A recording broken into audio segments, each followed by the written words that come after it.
या किसी किताब या किसी के कहे सुने बातों से लिया हुआ यह जवाब नहीं, बल्कि यह मैं मेरे अपने कल्पना के आधार पे अपने मन से इस सवाल का जवाब शायद यही हो कि भगवान के, ईश्वर के, क्या वे उनका स्वरूप रूप ठीक वैसा ही होगा, बल्कि यह कल्पना करके ही तस्वीर और नाम दिया गया है। शायद यह मेरा मानना है।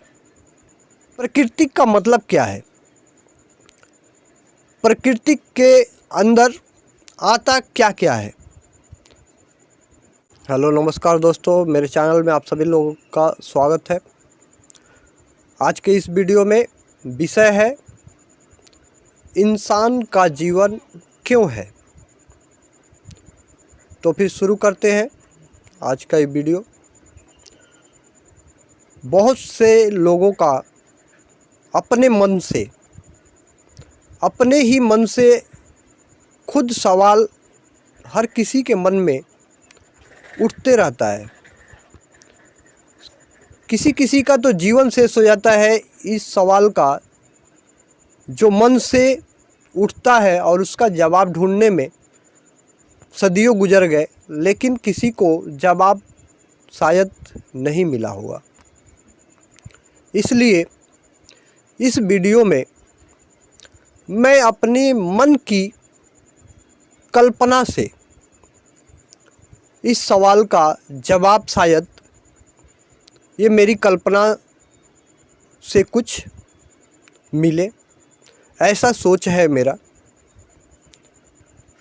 लेकिन यह किसी किताब या किसी के कहे सुने बातों से लिया हुआ यह जवाब नहीं, बल्कि यह मैं मेरे अपने कल्पना के आधार पे अपने मन से इस सवाल का जवाब शायद यही हो। इस सोच से इस वीडियो में कहने का मतलब है कि इंसान का जीवन आखिर क्यों है। जीवन तो किसी ने बनाया है। हम लोग मानते हैं, जानते हैं ईश्वर है, भगवान है, उनकी तस्वीरें हैं, उनकी नाम है, लेकिन किसने देखा है? हर किसी ने नहीं देखा है। किसी न किसी ने कभी न कभी, कहीं न कहीं ज़रूर देखा होगा, लेकिन स्पष्ट कोई नहीं कह सकता कि जो तस्वीरों में नाम है देवताओं के, भगवान के, ईश्वर के, क्या वे उनका स्वरूप रूप ठीक वैसा ही होगा, बल्कि यह कल्पना करके ही तस्वीर और नाम दिया गया है। शायद यह मेरा मानना है। ठीक उसी तरह प्रकृति इस संसार में किसी ने बनाया है, और जिसने भी बनाया है वही ईश्वर है, वही भगवान है। उन्होंने ही सब कुछ बनाया है। प्रकृति का मतलब क्या है? प्रकृति के अंदर आता क्या क्या है? सूरज, चाँद, आकाश, धरती से लेकर इस पृथ्वी के भीतर जो कुछ भी है, जो हम देख पाते हैं या जो नहीं भी देख पाते हैं, जो हम महसूस करते हैं, जो महसूस भी नहीं कर पाते, जो हमारी नज़रें देख भी नहीं पाती, वह सब कुछ प्रकृति के अंदर ही आता है। चाहे वह जीव हो, कोई प्राणी हो, या किसी का जीवन हो, चाहे वो पशु हो या कोई इंसान, मनुष्य हो, हर कोई, हर जीव जंतु, हर प्राणी, हर पेड़ पौधे, वनस्पति, जो कुछ भी है, पानी, हवा, सूरज की रोशनी, ये सारे कुछ प्रकृति के अंदर ही आते हैं। अब प्रकृति ने इंसान को क्यों बनाया है, इंसान का जीवन आखिर क्यों बनाया? हर किसी के मन में यह सवाल कभी न कभी ज़रूर उठता है कि आखिर यह जीवन बनाने वाला हमें क्यों बनाया? हमारे जीवन का असल मकसद क्या है, कर्तव्य क्या है हमारे जीवन का? यह मेरी कल्पना ने अपने मन से ढूंढकर इस सवाल का जवाब बहुत समय पहले ही मैं अपने आप को यह जवाब दे चुका था। लेकिन आज इस वीडियो में कहने का यही मतलब है कि शायद किसी न किसी को जचे या किसी न किसी को भाए, या कोई अपने मन से कल्पना करके इस बात को मिलाए, तो शायद यह जवाब उचित और सही महसूस होगा कुछ हद तक। तो आखिर इंसान का जीवन क्यों है?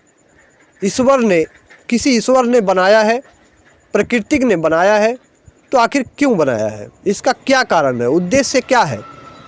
हमारे जीवन का प्रथम और परम कर्तव्य क्या है?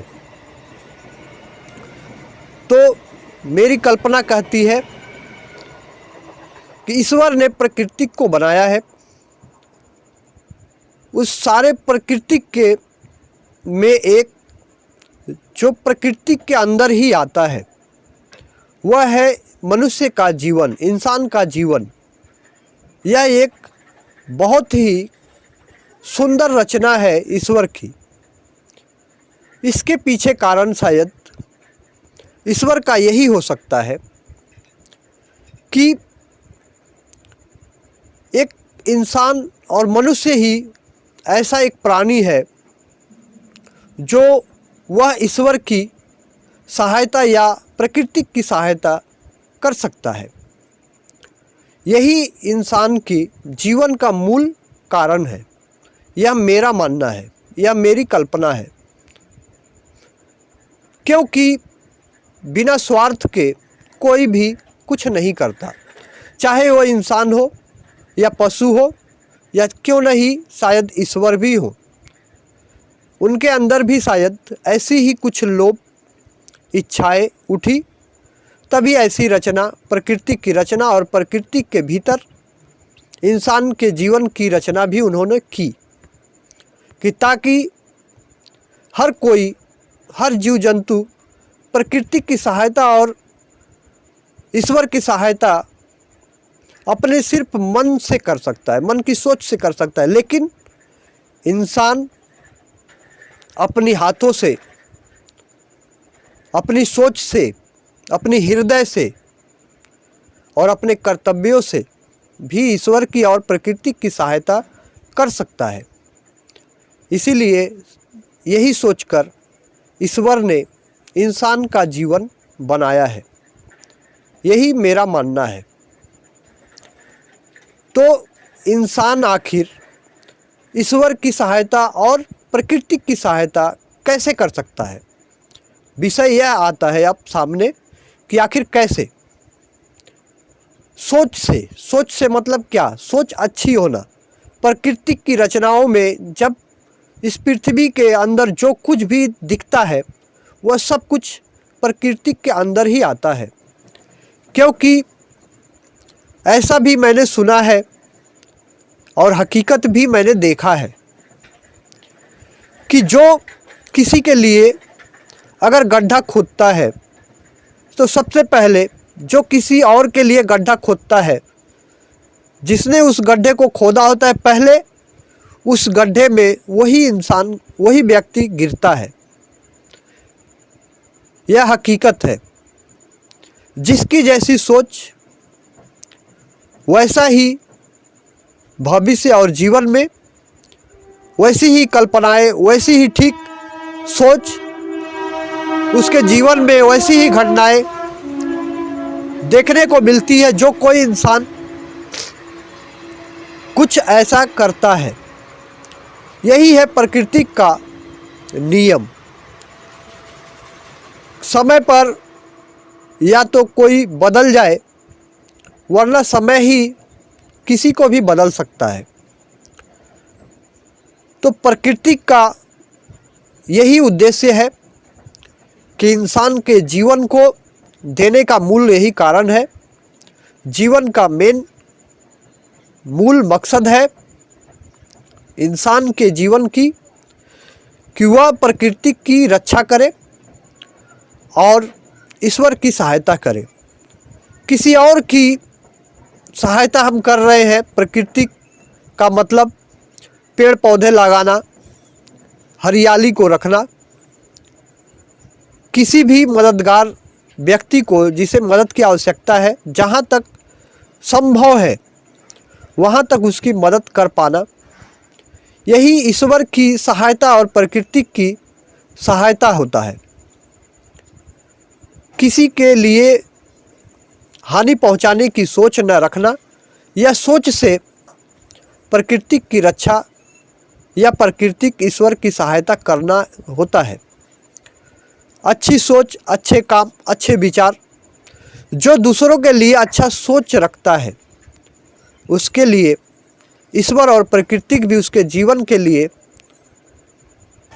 आगे भविष्य में अच्छी ही सोच रखते हैं, अच्छा ही उसके जीवन के लिए कुछ करते हैं। यह पहले भले ही समझ में किसी को आए या ना आए, लेकिन जीवन का यह सत्य है, जो कुछ भी जो बोता है वही वह काटता है। कहने का मतलब है जो भी फसल जो बोएगा उसमें से फल भी वही आएगा। कहने को तो सुना गया है, कहावत बहुत है, जैसी करनी वैसी भरनी। बाद बाकी कहावतों की तो लाइनें हैं इस संसार में उपस्थित, जिनकी कोई गिनतियाँ कोई कर नहीं सकता और ना ही कभी यह समाप्त हो सकता है। तो मेरे कल्पना के आधार पर कहने का यही मतलब है कि जीवन का मूल कारण अपनी कर्तव्यों से भागना नहीं, बल्कि अपनी कर्तव्यों को निभाना होता है। हमारी, आपकी या हर किसी के, हर इंसान के जीवन का मूल यही कर्तव्य और कारण बनता है। ईश्वर ने इसी लोभ और लालच से, इसी स्वार्थ से शायद हर इंसान के जीवन को बनाया है कि ताकि इंसान भी एक दिन मेरी सहायता के बदले मेरी भी सहायता, प्रकृति की सहायता भी करेगा। इंसान अपने कर्तव्यों के बलबूते, अपने कर्म और अपनी सोच से, अच्छी सोच, अच्छे विचारों से प्रकृति की और ईश्वर की रक्षा हर इंसान, हर व्यक्ति कर सकता है। जय हिंद, जय भारत।